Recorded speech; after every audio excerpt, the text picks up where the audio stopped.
Hello, and welcome to our channel, Van Gogh the Campervan. I'm Kimberly. And I'm Corey. We've been gone a while, but we've been very, very busy. This video is going to be the first video of its kind. Normally, we just sit here and talk, and we took the camera outside and into the van to give you guys an up close and personal look at our electrical system. We're going to preface this by saying that we are by no means electrical experts.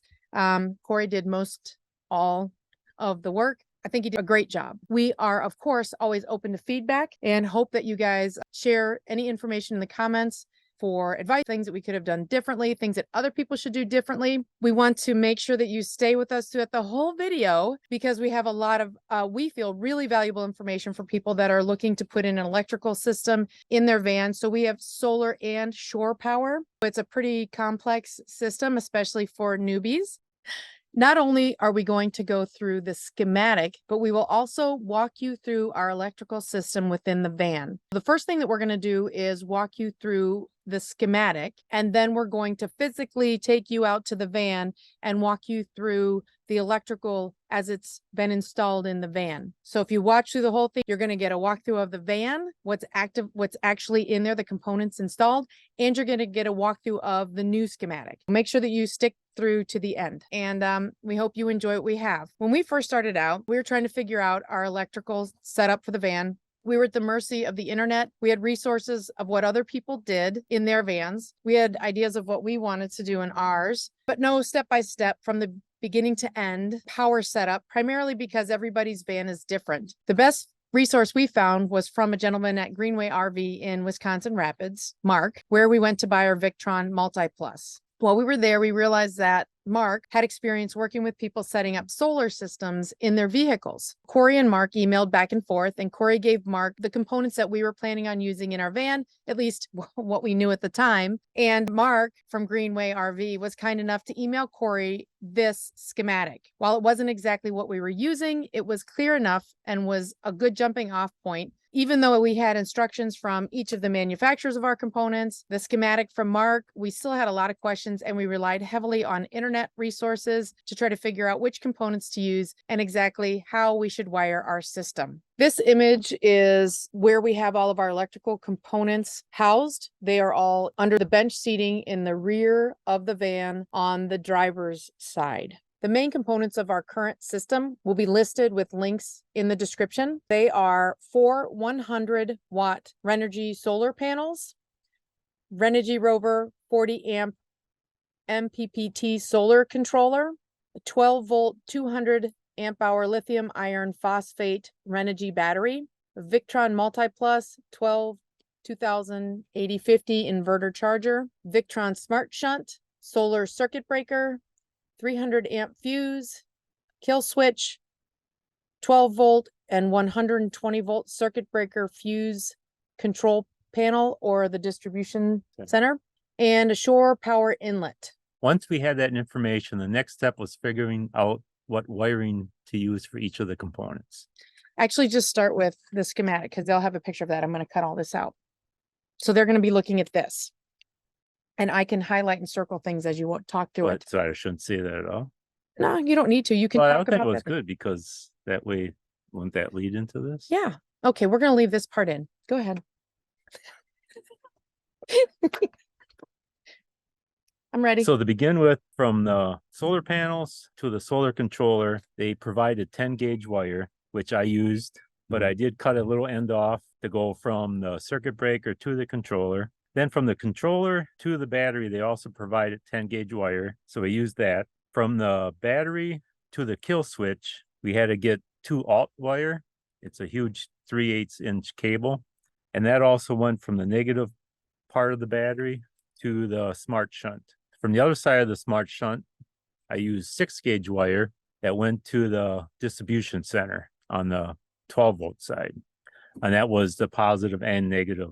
From the positive side, then from the kill switch, we also used 2 alt wire to go to the 300-amp fuse. And from there was the same wire we used to the positive side of the Victron. We also used 2 alt wire from the smart shunt to the negative side of our Victron. From the shore power, we used 10 gauge wire coming in, and that was wired to the Victron Multi Plus. And then coming out to the circuit breakers of the distribution center, we also used 10 gauge wire. On the roof of the van, we have 4 100-watt solar panels from Renogy. These panels are wired in series. The solar kit is from Amazon. The solar panels are attached to our Unistrut with Z brackets that are included in the kit. To secure the wires, we used a double cable entry gland that came with double-sided adhesive to secure it to the roof, as well as create a watertight seal. These are the wires that come with the solar panels coming in from the roof. Come down and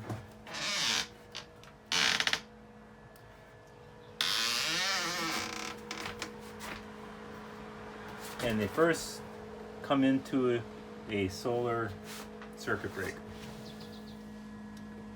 30 amps, and then you can cut the power from the solar panels coming in if you want. The link for this will be in below, listed below. After the solar circuit breaker, take the wires and go into the Renogy solar controller that came with the kit, and the solar panels came with the wires. They were easy to hook up, pretty self-explanatory with the directions that came with it. So after the solar controller, the positive wire I have hooked up to the battery, the positive of the 200 amp phosphate lithium iron battery. The negative comes around and comes into the side of the smart shunt.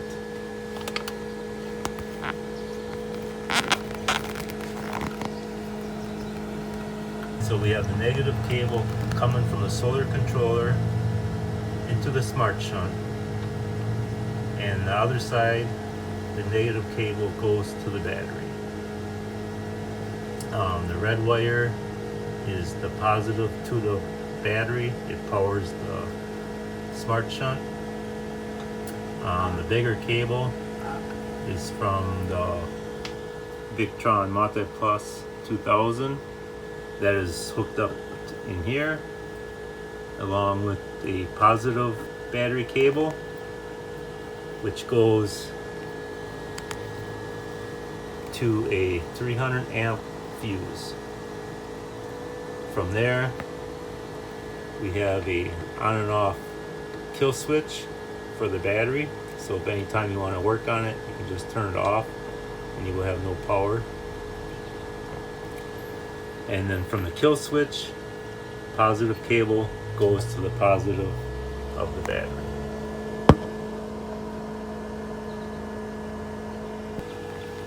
Okay, with the smart shunt, we have the negative cable from the solar charger. We have the negative cable from the Victron unit. And then we have the negative cable that runs into our fuse box. We have the negative cable coming from the smart shunt into our fuse box, and the positive cable hooked up on the kill switch before the battery. So this will power the 12 volt side. So that comes before the kill switch. So once you kill the power, you will have no power to your fuse box. We have a Victron Energy Multi Plus compact unit. It's our inverter battery charger. We have shore power coming in from the outlet outside of the van. Comes into the controller charger, and from there, going out, goes to our circuit breakers. This is our fuse box, has our fuses on this side. On this side we have our 12 volt fuse panel, We have fuses as of now for the lights and max air fans. Then down here we have the circuit breakers for 110. Starts with a 30 amp breaker that comes in from the Victron. From there we have outlets wired with 20 amp circuit breakers.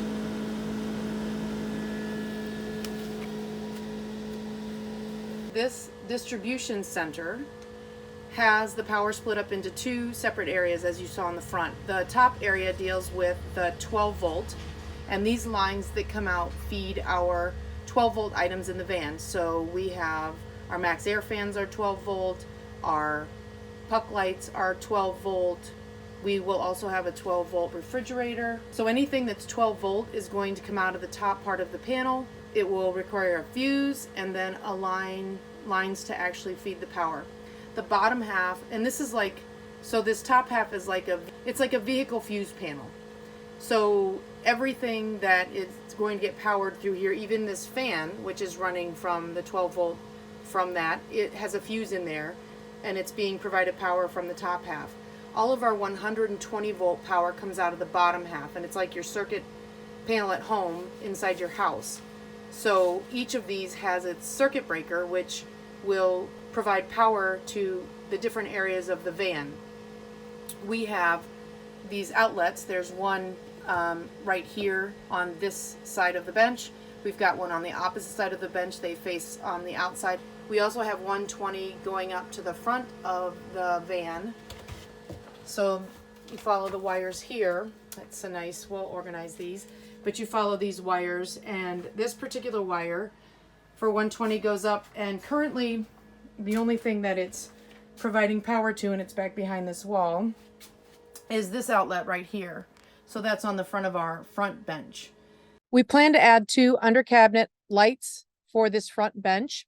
On the other side of the van, we plan to power the refrigerator, an outlet by the kitchen, lighting under the kitchen cabinets, and an outlet by the sliding door. Additional power needs that we have not identified a location for are power demands for our water system, such as our water pump, water heater, water tank, monitors. We also plan to do a lift for our bed and under the bed lighting for the rear bench area. So we'll be attempting a bed lift using 12 volt actuators. We'll need to power those, and also the lighting that goes underneath the bed. We currently have lighting above where the bed will be, so we'll put lighting into the bottom of the bed frame. The majority of the additional power that we're going to be adding to the van is all 12 volt. We have also realized that there are some additional components that are not necessary. However, they are beneficial to have for our setup. One of the items that was overlooked was a Victron VE bus smart dongle for our multi-plus inverter charger, which allows Bluetooth access to our multi-plus. The other component that we didn't order, but we have coming, is a Victron interface. It's MK3-USB. This component will allow us to update our firmware for the Victron Multi-Plus. All of our electronic components are located in the back bench on the driver's side. As you can see from the pictures, it's a tight space. However, we've been able to make enough room for an additional battery if we find that we need it. And we also have quite a bit of room to work on the electrical equipment if necessary.